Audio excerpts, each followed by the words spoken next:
भारत और चीन एक तरफ सीमा पर जबरदस्त तनाव और दूसरी तरफ व्यापार में सारे रिकॉर्ड टूट रहे हैं।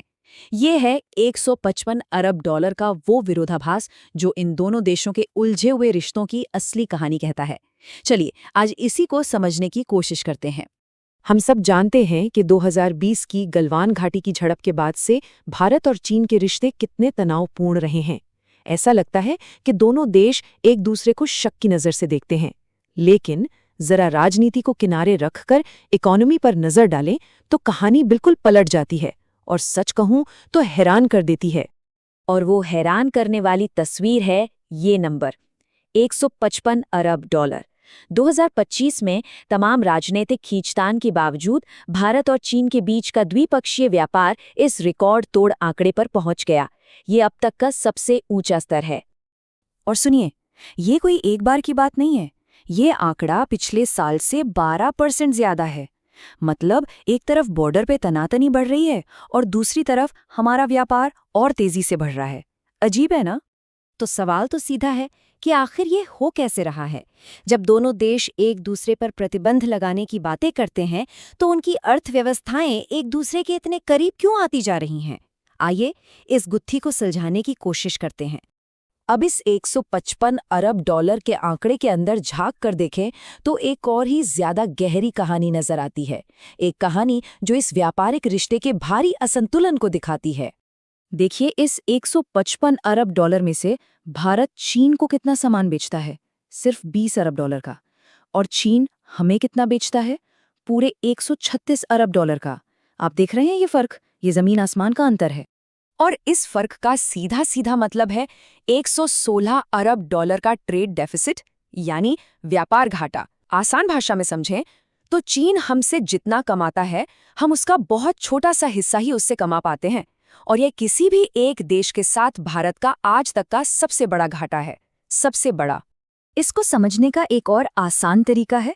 सोचिए, हम चीन को $1 का कोई सामान बेचते हैं तो बदले में हम उनसे $7 का सामान खरीद लेते हैं।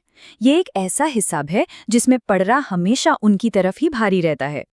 तो अब सवाल उठता है कि ऐसा क्यों है? फर्क इसीलिए है क्योंकि हम चीन को ज्यादातर कच्चा माल बेचते हैं, जैसे लोहा, कपास और दूसरे खनिज, और बदले में उनसे क्या खरीदते हैं? हाईटेक बनी बनाई चीजें, इलेक्ट्रॉनिक्स, मशीनरी, सोलर पैनल। कह सकते हैं कि हम उन्हें पत्थर देते हैं और वो हमें तराशकर हीरा बनाकर वापस बेच देते हैं। तो सवाल वही है कि इतना बड़ा असंतुलन होने के बावजूद ये व्यापार चल क्यों रहा है, बल्कि बढ़ क्यों रहा है? इसकी तह में जाएं तो 3 बड़ी वजह सामने आती हैं। पहली वजह है हमारी आर्थिक मजबूरी।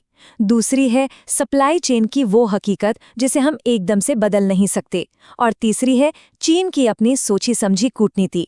चलिए एक एक करके इन तीनों को समझते हैं। सबसे पहली वजह है एक दूसरे पर हमारी निर्भरता।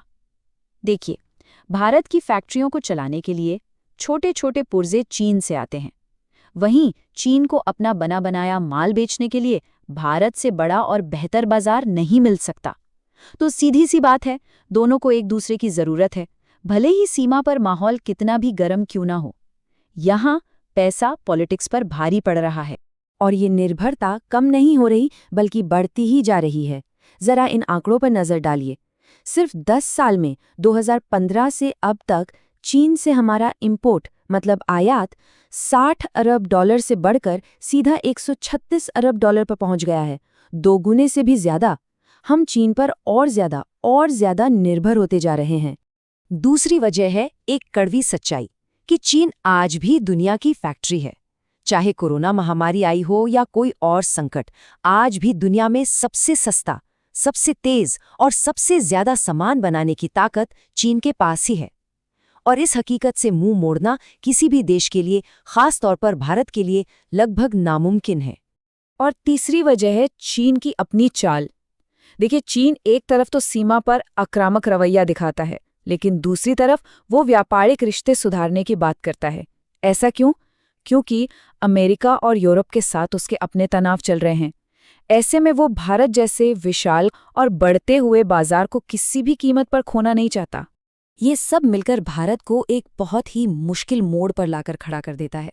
एक ऐसी दुविधा जहां एक तरफ कुछ फायदे नजर आते हैं तो दूसरी तरफ बहुत बड़े खतरे मंडरा रहे हैं। अभी के लिए तो ये ठीक लगता है ना? चीन से सस्ता सामान आता है तो हमारे यहाँ चीज़ों के दाम काबू में रहते हैं, महंगाई कम रहती है। लेकिन ज़रा दूर की सोचिए, लंबे समय में ये हमारी अर्थव्यवस्था को चीन पर इतना निर्भर बना देगा कि हम रणनीतिक रूप से कमज़ोर हो जाएंगे। और हाँ, हमारा कीमती विदेशी मुद्रा भंडार भी तो लगातार चीन जा रहा है। और ये निर्भरता कोई आम चीज़ों में नहीं है, ये हमारे सबसे ज़रूरी सेक्टर्स में है। हमारे टेलीकॉम मतलब फ़ोन और इंटरनेट, हमारी बिजली, यहाँ तक कि हमारी दवाइयाँ, इन सब में चीन का बड़ा दखल है। तो ये सिर्फ एक इकोनॉमिक मसला नहीं रह जाता, ये सीधे सीधे राष्ट्रीय सुरक्षा का सवाल बन जाता है। सोचिए, किसी संकट के समय यही निर्भरता हमारी सबसे बड़ी कमजोरी बन सकती है। तो अब सवाल ये है कि इस चक्रव्यूह से निकलने का रास्ता क्या है? क्या भारत सरकार कुछ कर रही है? हाँ, इस चुनौती से निपटने के लिए कुछ बड़े कदम उठाए जा रहे हैं। देखिए, भारत एक बहुआयामी रणनीति यानी कई मोर्चों पर एक साथ काम कर रहा है। एक तरफ मेक इन इंडिया और पीएलआई स्कीम्स जैसी योजनाओं से देश के अंदर ही मैन्युफैक्चरिंग को बढ़ावा दिया जा रहा है। दूसरी तरफ हम अपनी सप्लाई चेन को डाइवर्सिफाई कर रहे हैं, मतलब ऑस्ट्रेलिया, अमेरिका जैसे दूसरे देशों के साथ व्यापार बढ़ा रहे हैं, ताकि सिर्फ चीन पर निर्भर न रहें। और साथ ही चीन पर कूटनीतिक दबाव भी बनाया जा रहा है कि वो भी भारत के सामान को अपने बाजार में आसानी से आने दे। लेकिन असली और सबसे बड़ा सवाल तो यही है, क्या ये सारे कदम, क्या मेक इन इंडिया इस विशाल खाई को भर पाएगा, या फिर आर्थिक निर्भरता ही भारत चीन रिश्तों की नई हकीकत बनकर रह जाएगी? एक ऐसी हकीकत जहां सरहद पर सैनिक आमने सामने हों और बाजारों में हमारा पैसा बेरोक टोक एक दूसरे की तरफ बह रहा हो। इस सवाल का जवाब ही आने वाले कल में इन दो दिग्गजों का भविष्य तय करेगा।